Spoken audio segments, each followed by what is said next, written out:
Le sud du Texas, une région particulièrement aride et hostile. Ici, fermiers et éleveurs triment dur pour maintenir leur activité. Attachés au rêve américain, ces hommes perpétuent la célèbre tradition du Far West.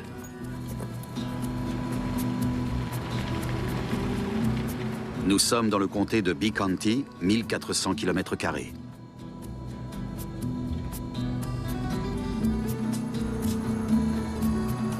Dans la localité de Mineral, on se retrouve au café pour échanger les dernières nouvelles. Et en ce début de printemps, elles ne sont guère rassurantes. D'immenses boules de fourmis de feu. Je les ai vues de mes propres yeux.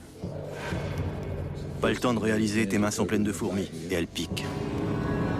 Je l'ai trouvée sur les rails. Elle était couverte de fourmis.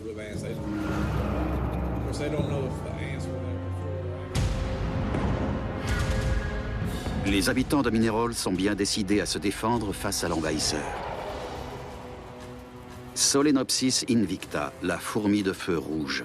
Une espèce sud-américaine introduite accidentellement aux États-Unis il y a 70 ans.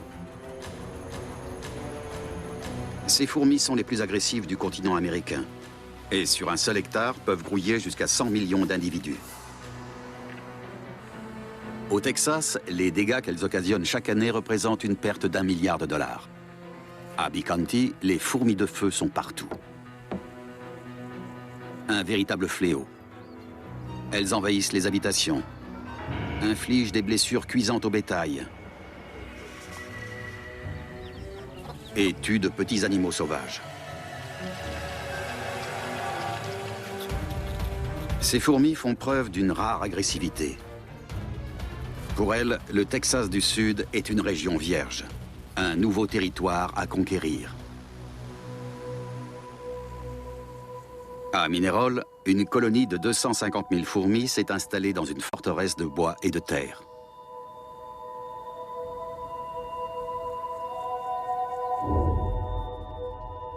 Cette forteresse est dirigée par la reine.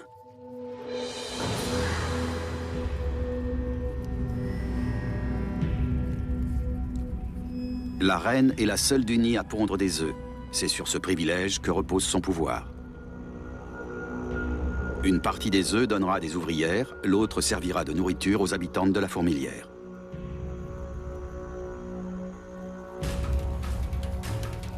Le nid de cette colonie mesure 90 cm de profondeur sur 60 cm de largeur. Il héberge uniquement des femelles. Pour se développer, la colonie est obligée de partir à la chasse.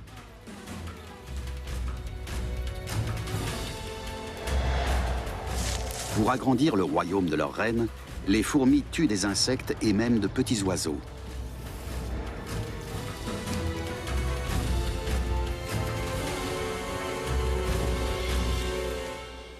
L'instinct colonisateur des fourmis de feu est une véritable calamité pour les habitants de Bee County. Surtout pour les éleveurs et les agriculteurs. Les fourmis creusent de profondes galeries et des chambres. La terre qu'elles rejettent en surface forme des tumulus. Sous le soleil ardent, ils deviennent durs comme de la pierre.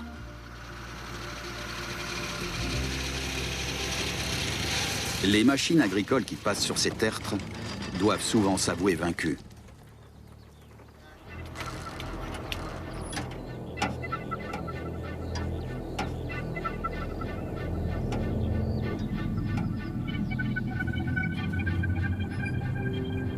Les dégâts causés par les insectes ne s'arrêtent pas là.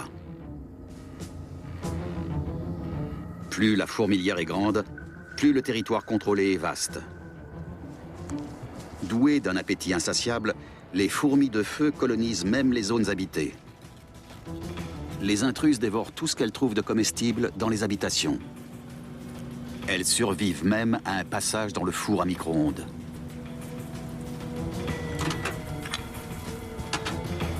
Attirées par la chaleur, elles s'incrustent dans les appareils ménagers et dans les ordinateurs. Elles envahissent même les feux de signalisation, occasionnant des courts-circuits et des accidents.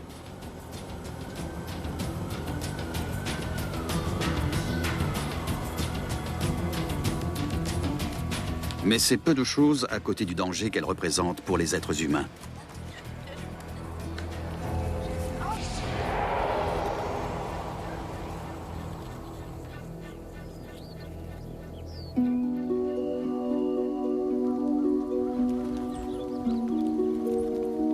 Mary Keller est passionnée d'équitation. Elle sillonne régulièrement sa propriété sur son cheval prénommé Ghost.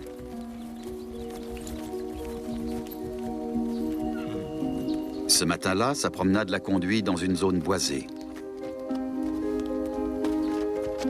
Soudain, son cheval se cabre. Il retombe en arrière avec Mary. J'ai prié. Je savais que ça pouvait très mal finir si Ghost me retombait dessus. J'ai entendu mes os se briser. En état de choc, Mary a du mal à bouger et n'a aucun moyen d'appeler au secours. Gravement blessée au bassin et au ventre, elle subit soudain une attaque d'une autre nature. Car elle est allongée sur un nid de fourmis de feu. Sa chute a déclenché la panique dans la fourmilière. Pour se défendre, les fourmis ne connaissent qu'une seule tactique, l'attaque.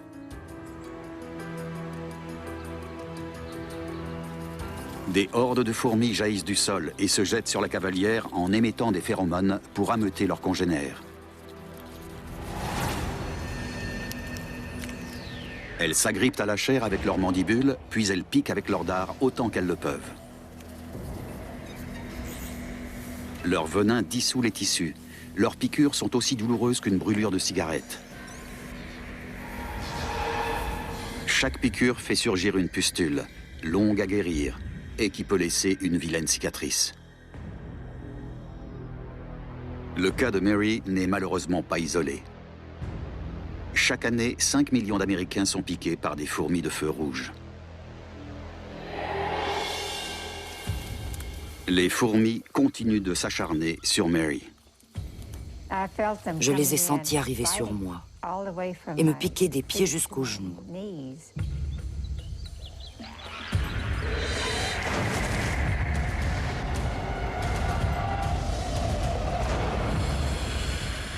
Mary tente de s'éloigner du nid, mais elle ne peut bouger que de quelques centimètres. Elle serre son pantalon pour empêcher les fourmis de remonter sous ses vêtements, mais sans succès. Elles ont bien dû me piquer 1000 fois sur tout le corps avant de s'en aller. Je savais que c'était dangereux de subir autant de piqûres en même temps. Mais je ne pouvais rien faire. J'ai juste tenté de limiter le plus possible leurs attaques. Sans l'intervention des secours, Mary est condamnée.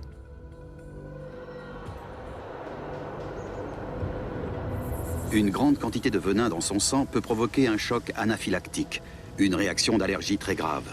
Les bronches se contractent et la victime finit par manquer d'air. Les maux de ventre s'intensifient, le cœur s'emballe, la mort est proche. Tous les ans, un grand nombre d'Américains décèdent des suites de piqûres d'insectes comme celles des fourmis de feu. Quelques heures plus tard, Mary est retrouvée par son mari. Tom prévient aussitôt les secours. J'ai dû lutter pour tenir le coup. J'aurais pu me laisser aller. Je sentais que je pouvais mourir. À l'unité de soins intensifs, les médecins font le maximum. Elle a le bassin fracturé, elle souffre de blessures internes très graves et porte plus de 1000 piqûres de fourmis. Mary est à l'hôpital, mais elle n'a pas fini d'en découdre.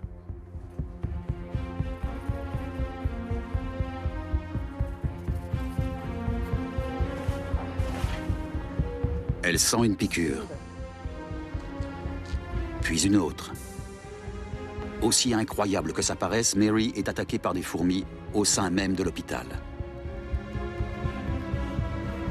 Elles ont infesté les unités les plus sensibles de l'établissement. En quête d'eau et de nourriture, les insectes ont profité des fissures des murs pour s'introduire. Elles ont colonisé tout l'édifice, y compris l'unité de soins intensifs.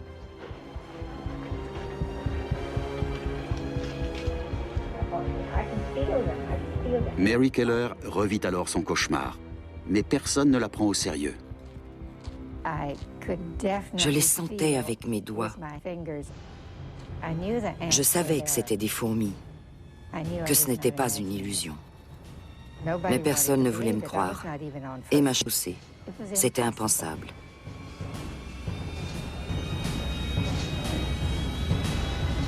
Jusqu'à ce que son époux tire d'un seul coup la couverture. Des fourmis de feu, au sein même de l'unité de soins intensifs de l'hôpital de la ville. Mary n'est plus en danger, mais l'incident prouve désormais que les fourmis peuvent coloniser les endroits les mieux protégés. Pat True est convaincu que les fourmis de feu détruisent l'équilibre écologique de la région. Depuis les 25 ou 30 dernières années, c'est devenu un véritable fléau. Tous les habitants sont envahis par ces fourmis.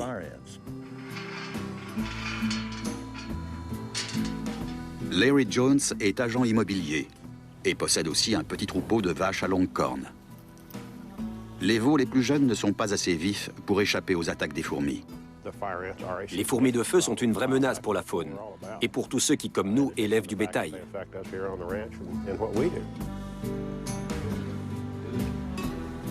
Les éleveurs ont créé une cellule chargée de gérer le problème, mais ils ne peuvent agir sans une aide extérieure. Ils font appel à un homme qui prétend avoir un remède miracle, une armée secrète qu'il élève dans son laboratoire.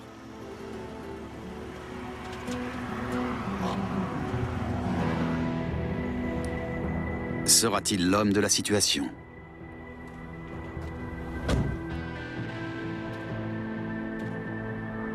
Il s'appelle Larry Gilbert. Ce scientifique consacre sa vie à enrayer l'invasion des fourmis de feu. Aujourd'hui, il vient présenter son arme. Il l'a produite dans un laboratoire de l'université d'Austin. Une arme vivante. Un petit prédateur, la mouche phoride. Cette espèce de mouche est 3 fois plus petite qu'une fourmi de feu. Elle ne vit que quelques jours et elle est dépourvue d'aiguillons à venin. Larry Gilbert a utilisé un nombre considérable de fourmis parmi lesquelles il sélectionne des individus d'une taille déterminée. Les fourmis sont logées dans des seaux. Pour les récupérer, les seaux sont remplis d'eau. On puise alors les fourmis à l'aide d'une louche et on les verse par grappes sur un tamis où ne restent que les plus grosses.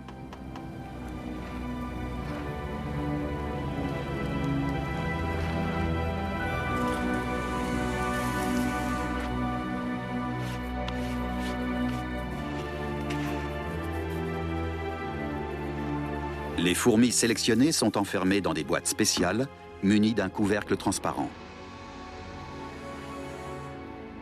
Les expériences de Gilbert reposent sur une adaptation singulière de l'évolution. Une phéromone qui déclenche des comportements opposés chez 2 espèces distinctes. Les fourmis de feu et les mouches phorides se sont développées durant des millions d'années dans le même habitat. La stratégie de reproduction des mouches phorides est inextricablement liée aux signaux émis par les fourmis de feu. Quand elles sont menacées, les fourmis de feu émettent une phéromone qui alerte leurs congénères. Chez la mouche phoride, cette même substance odorante déclenche une frénésie sexuelle. Larry provoque cette réaction afin de produire les mouches phorides en très grand nombre. Les fourmis se sentent en sécurité sous leur cloche. Pour l'instant. Soudain, elles sont privées de cette ultime protection. Les fourmis émettent la phéromone de la peur. Les mouches entrent en jeu.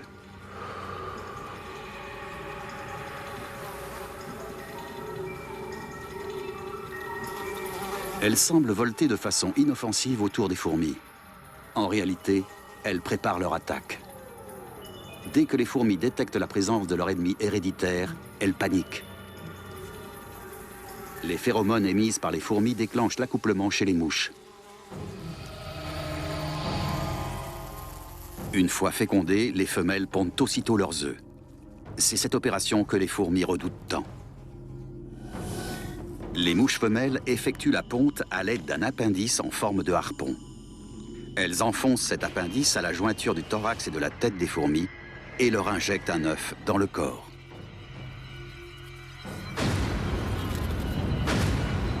précise. Les fourmis semblent devenir folles. L'œuf pondu dans chaque fourmi provoquera sa mort. Mais pas tout de suite. Le sort de l'hôte est atroce. L'attaque des mouches phorides a étourdi et blessé les fourmis. Devenues des incubatrices vivantes, elles meurent lentement. La larve qui naît de l'œuf injecté se nourrira peu à peu de l'intérieur de la fourmi. Les laborantins vérifient si les larves de mouches se développent correctement dans leur hôte. Bientôt, des mouches phorides adultes émergeront des corps des fourmis. Ce mécanisme de reproduction d'une espèce au détriment d'une autre existe chez d'autres insectes. C'est ce mécanisme que Gilbert veut exploiter. Pour mettre son projet en œuvre, Larry a besoin de l'aide des éleveurs. Tous se retrouvent dans le café de Mineral. Voilà ce que je propose. Je vais vous montrer comment capturer et sélectionner des fourmis dans votre propriété. Ensuite, vous les apporterez dans mon laboratoire. On les mettra en présence des mouches qui leur injecteront un œuf. Ensuite, vous réintroduirez les fourmis dans leur nid respectif. Il faudra m'en amener plusieurs fois. Ça ne va pas être facile. La procédure sera très stricte en effet. Mais c'est à cette condition que les éleveurs vont pouvoir introduire la mouche phoride à Mineral. Nous nous sommes lancés dans ce projet pour avoir des chances de contrôler la prolifération des fourmis de feu. Mineral est une zone test. Les fourmis de feu rouge posent de graves problèmes aux éleveurs et à tous les habitants depuis 50 ans déjà. 50 ans que des cargos, partis du Brésil et d'Argentine, ont transporté des fourmis de feu rouge jusque dans le golfe du Mexique.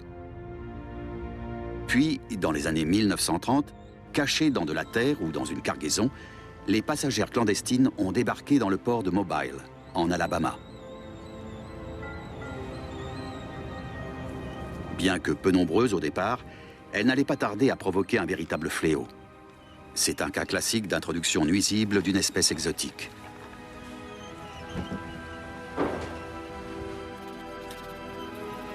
Ici, les fourmis de feu ont découvert des territoires immenses et exempts de leur ennemi héréditaire, la mouche phoride. Elles ont ainsi infesté tout le sud des États-Unis. Aucun remède n'est parvenu à contenir cette marée rouge. Les hommes ont alors recouru à tous les moyens, même aux pesticides les plus toxiques. L'épandage massif de ces poisons a au contraire éradiqué quantité d'espèces locales et a favorisé la propagation des fourmis de feu. Aucune méthode ne s'est révélée efficace. Les fourmis n'ont pas cessé de gagner du terrain. Aujourd'hui, elles ont conquis 13 États, dont plus d'1 200 000 km² de terres cultivables et de pâtures.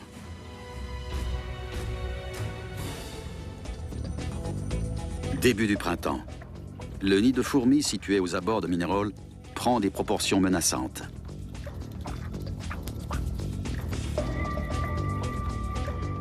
La reine constitue une armée gigantesque.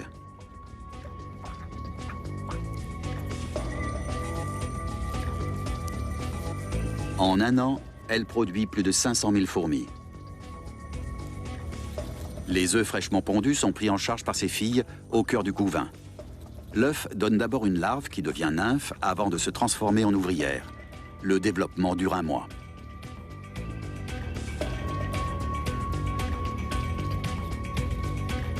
Si les conditions atmosphériques changent au sein de la fourmilière, les ouvrières déplacent les œufs afin de les maintenir à température constante.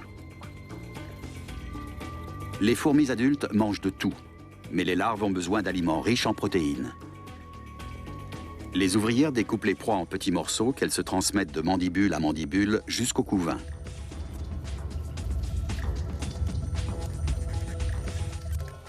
La reine et les larves consomment d'énormes quantités de proies fraîches. Ces prédateurs insatiables sont équipés pour tuer. Leurs razzias font de vrais ravages.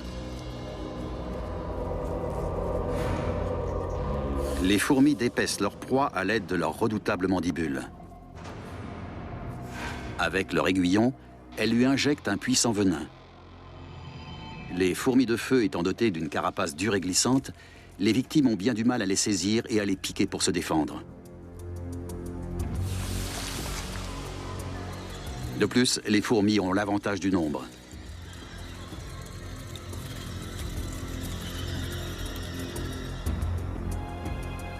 Elles infestent aussi bien la nature sauvage que les lieux les plus habités.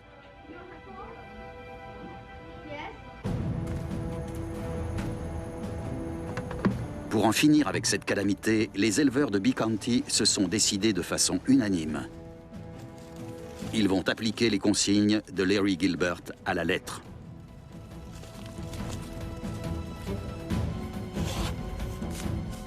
Première opération. Les hommes prélèvent des fourmis dans différents nids.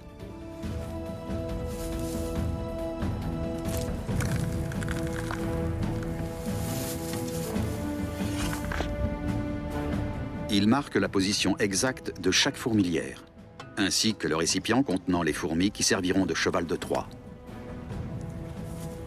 Plus tard, les fourmis seront réintroduites dans leur nid, porteuses d'une larve tueuse. Un acte de sabotage des plus ingénieux. Les fourmis prélevées à Bee County arrivent au laboratoire de Larry Gilbert.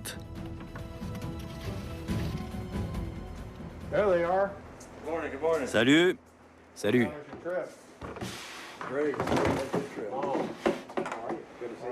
Je suis bien content de vous voir. Ce sont vos fourmis? Oui, voilà. J'espère qu'on a bien respecté les consignes. Elles ont l'air en forme. Très inquiète aussi. Les mouches vont être contentes de les voir. Parfait, parfait. Dans le laboratoire de Larry Gilbert, ces fourmis vont vivre une expérience toute nouvelle. Là est la clé du projet.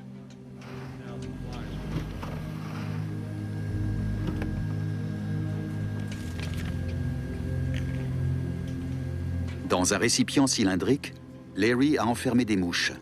9 femelles et 7 mâles contre des centaines de fourmis. Chaque mâle peut féconder plusieurs femelles et ces dernières peuvent pondre plusieurs œufs. Au départ, les fourmis sont relativement calmes. Soudain, les mouches phorides passent à l'attaque. Prises de panique, les fourmis tentent de fuir. Ces prédatrices impitoyables subissent à leur tour les attaques féroces d'un redoutable agresseur.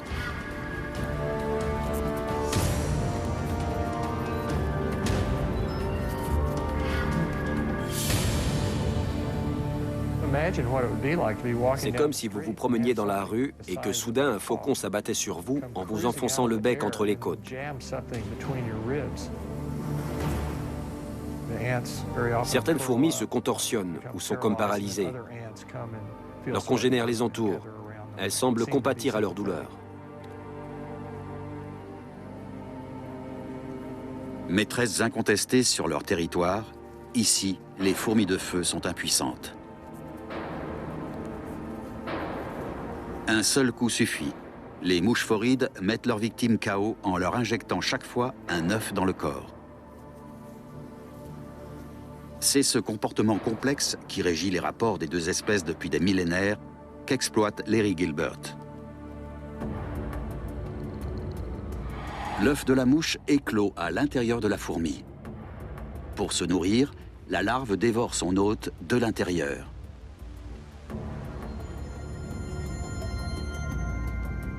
Elle devient 30 fois plus grosse qu'à sa sortie de l'œuf.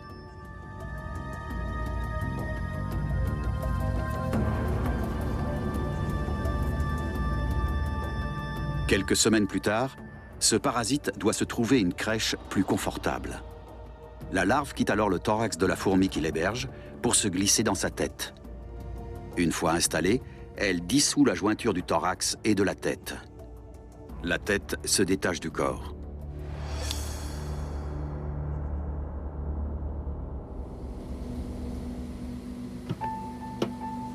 Les laborantins séparent les fourmis mortes, les têtes isolées, et les fourmis hôtes encore en vie.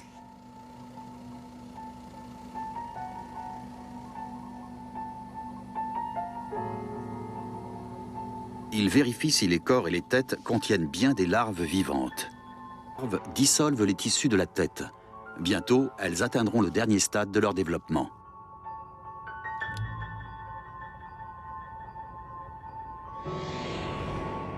Et effectivement, quelques semaines plus tard, les mouches s'extirpent de la tête des fourmis.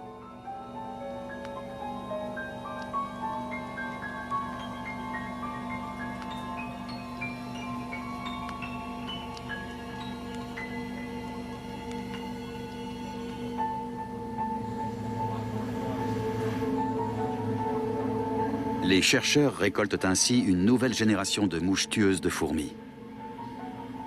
Une petite armée de mouches phorides est en route pour Bee-County, dissimulée dans le corps des fourmis de feu.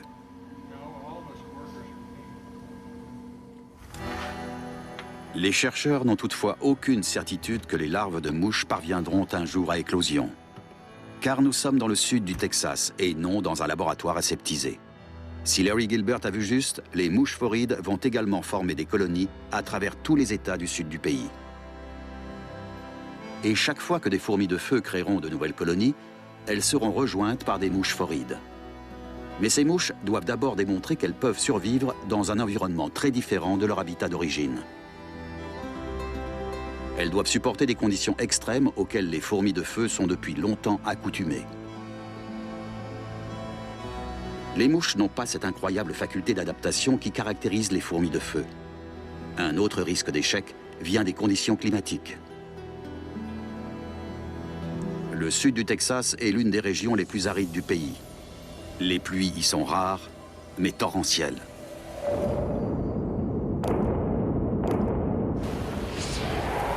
Et les orages éclatent avec une soudaineté redoutable. Pour quantité d'animaux, ces déluges sont fatals. Mais pas pour les fourmis de feu. Elles profitent même des torrents pour conquérir de nouveaux espaces. Les fourmis ont même développé des stratégies pour tirer profit du moindre cataclysme. Quand leur fourmilière est inondée, elles se précipitent vers la surface. La population de la fourmilière, reines, couvains, jeunes et ouvrières, reste groupée. Les fourmis se tiennent alors par les pattes et forment un radeau vivant. Les individus les plus importants sont la reine et les jeunes pourvus d'elle. Ces derniers constituent les forces chargées de fonder de nouvelles colonies. Les ouvrières s'empilent pour former une plateforme où la reine et sa cour sont à l'abri. La rivière charrie le radeau vivant sur des kilomètres.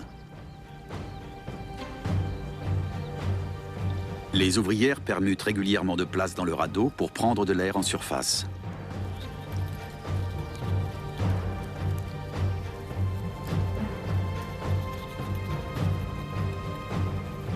Une fourmi pèse 20 mg, soit moins qu'un cristal de sucre. Elle est donc capable de marcher sur l'eau.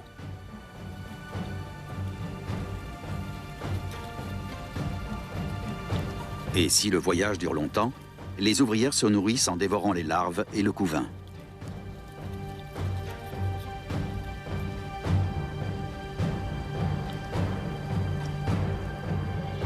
Dès que le radeau heurte un obstacle, les fourmis cherchent un moyen de sortir de l'eau.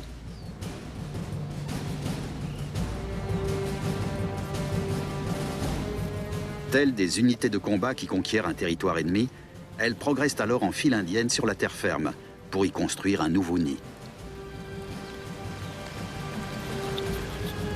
Grâce à ces habiles stratégies de fuite, les fourmis de feu rouge survivent à des situations auxquelles succombent quantité d'autres insectes. C'est ce qui les rend si fortes et menaçantes.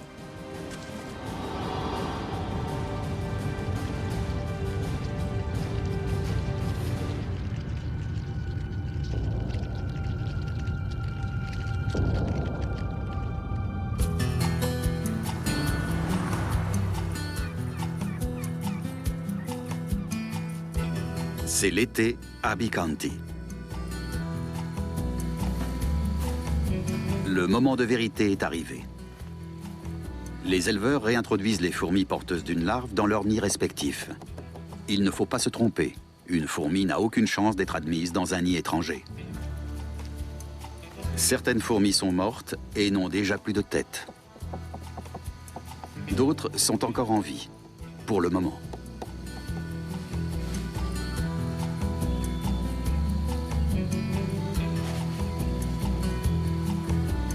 Les mouches phorides sont censées limiter l'expansion d'une espèce vieille de plusieurs millions d'années et qui s'est propagée à grande vitesse aux États-Unis.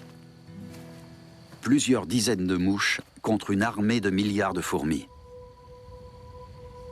Aux abords de Mineral, la fourmilière est en pleine effervescence. Le temps est venu de fonder de nouvelles colonies.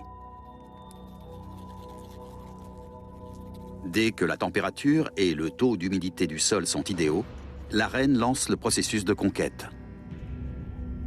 Le sperme emmagasiné en elle sert uniquement à produire des femelles. Pour produire des mâles, la reine pond des œufs non fécondés.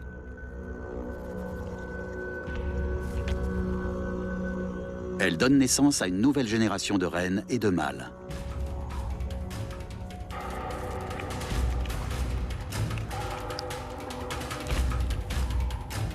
Les mâles sont plus grands que les ouvrières et sont équipés de 2 paires d'ailes, tout comme les reines.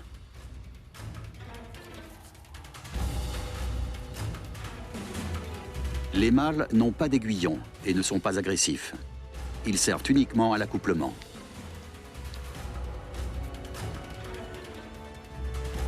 Les femelles qu'ils fécondent proviennent toujours d'un autre nid.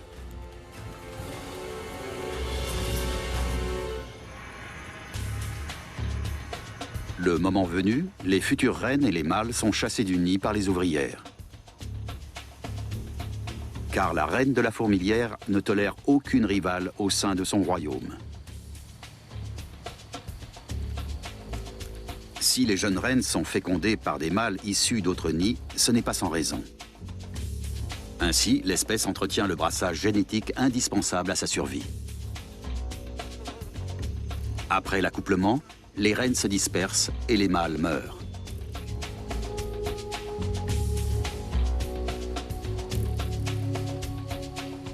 Durant des millénaires, les jeunes reines ont fondé chacune un nid où elles régnaient en maître. Mais au Texas, les fourmis de feu rouge ont modifié leur comportement. Dans certaines colonies, plusieurs reines s'associent pour assurer une descendance plus nombreuse.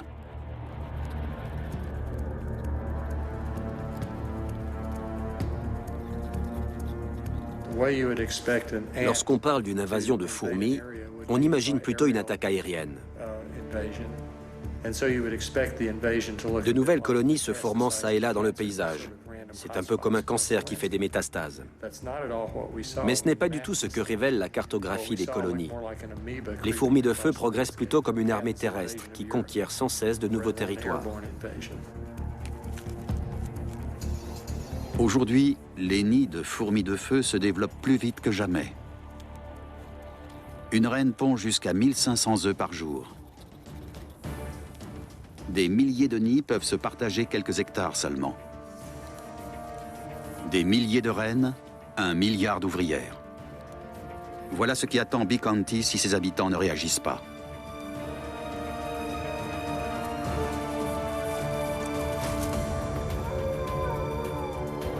L'été touche à sa fin et les habitants du comté observent les alentours. Les éleveurs ont suivi les consignes de Larry Gilbert à la lettre. Les fourmis de feu, elles, suivent leur instinct. Les fourmis utilisées comme cheval de Troie ont réintégré leur nid pour y mourir. Celles qui sont en bonne santé évacuent les cadavres et les têtes des fourmis mortes jusqu'au cimetière installé à l'entrée du nid. Exactement comme l'avait prévu Larry Gilbert. Le tas ne cesse de grossir. Chaque cadavre contient une larve de mouche phoride. L'ennemi caché s'apprête à passer à l'attaque. Si les mouches réussissent à s'implanter dans la région, elles pourraient enrayer la progression des fourmis de feu aux États-Unis. Les mouches progressent certes moins vite que les fourmis, mais elles affaiblissent les fourmilières et ralentissent l'invasion. Dès que leurs ailes sont suffisamment robustes, les mouches se précipitent vers le cœur du nid des fourmis. Ces mouches ne vivent que quelques jours. Elles disposent donc de très peu de temps pour provoquer le carnage attendu. Dès que les fourmis... C'est la panique générale. Elles sentent instinctivement qu'un grand danger les menace. La panique des fourmis déclenche la frénésie sexuelle attendue chez les mouches. Les mouches phorides s'accouplent en vol. Aussitôt après, la femelle attaque une fourmi pour lui injecter un œuf.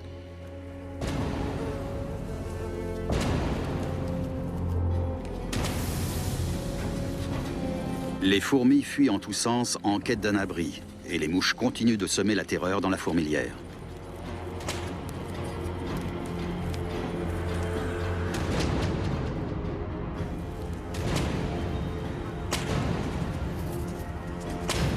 À chaque attaque en piqué, les mouches injectent un œuf dans le thorax d'une fourmi. Les fourmis encore épargnées sont affolées. Elles courent les unes sur les autres tout en marquant des arrêts auprès de leurs congénères déjà frappés par une mouche. Une seule poignée de mouches phorides est ainsi à même d'enrayer la propagation des fourmis de feu rouge. Une seule attaque trouble le comportement des dizaines de fourmis qui se trouvent à proximité de la fourmi touchée. Et cet impact collatéral nuit à toute la fourmilière. Les fourmis sont alors tellement désorientées qu'elles en oublient de se nourrir, de défendre la fourmilière et de prendre soin du couvain. La nature a établi un équilibre en opposant aux voraces fourmis de feu un parasite redoutable. C'est l'arme qui manquait au continent nord-américain.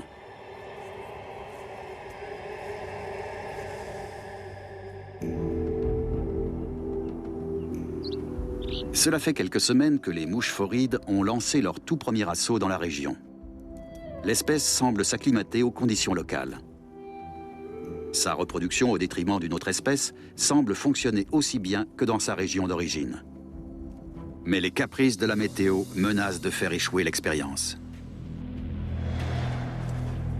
L'été est frappé par une très forte sécheresse.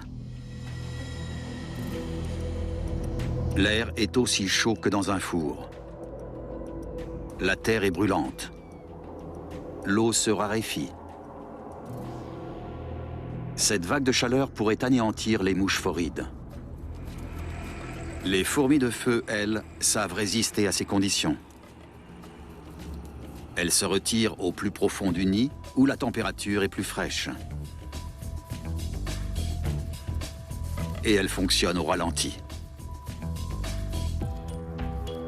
Quand elles sont moins actives, elles ont besoin de moins de nourriture. C'est comme cela qu'elles résistent à la canicule. Les mouches phorides, elles, ne peuvent pas survivre à une vague de chaleur trop longue. Elles vivent à l'air libre. Par ailleurs, elles dépendent des fourmis de feu pour se reproduire et ne disposent que de quelques jours après avoir atteint l'état adulte pour le faire. Après des mois d'efforts intensifs, l'expérience à Bee County menace de tourner court à cause de la sécheresse. À la fin de l'automne, Larry Gilbert fait la tournée des éleveurs de Bee County. Les nouvelles sont mauvaises. Il espère toutefois trouver au moins une colonie de mouches phorides. Mais aucun habitant de la région n'a revu les petites mouches tueuses. La terre était complètement desséchée et dure comme de la pierre. Les habitants de Mineral étaient démoralisés. Ils s'étaient tant investis dans ce projet.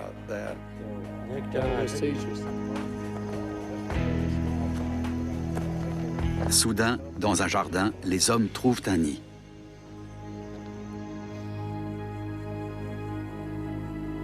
Durant la sécheresse, Larry et Sandy Jones ont continué à arroser le potager et les parterres de fleurs. Voyons voir ce que ça donne ici.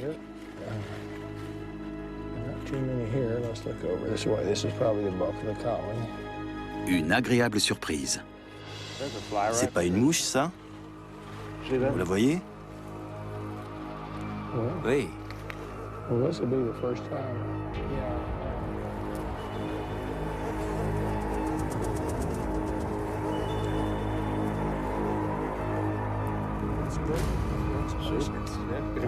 Tous ces efforts auront quand même été payants. On a investi des heures dans ce projet. On va répartir plusieurs individus de ce nid. Peut-être que d'autres voudront aussi tenter l'expérience. Tant qu'il y a de l'eau, les mouches phorides sont à même. Ce qui est merveilleux avec une arme biologique comme celle-ci, c'est que les mouches se propagent toutes seules. On peut se croiser les bras. En plus, ça ne nuit pas à l'environnement. Bee County est ainsi devenue la zone d'implantation de l'ennemi héréditaire des fourmis de feu rouge.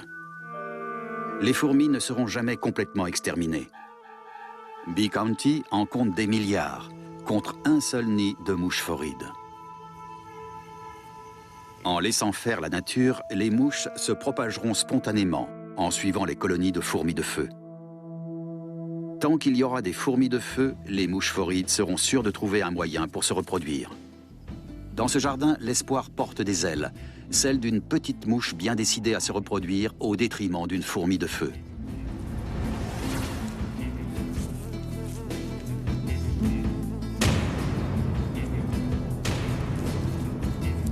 C'est la première fois depuis 70 ans qu'une méthode semble capable d'enrayer la propagation de ces envahisseurs nuisibles. Un premier pas déterminant pour une campagne de très longue haleine. Nous n'espérons pas une éradication des fourmis de feu, mais nous pouvons mettre fin au fléau qu'elles provoquent. Elles pourraient devenir des citoyennes plus respectueuses de ce pays qui les a accueillies.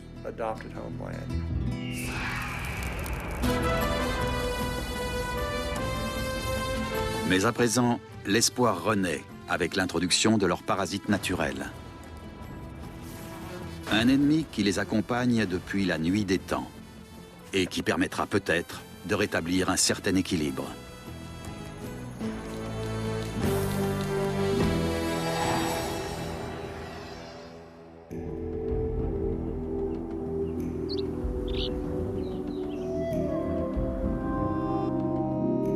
Demain, nous suivrons un producteur de thé de l'île de Kyushu. Kazuo a un rêve, faire le meilleur thé du Japon.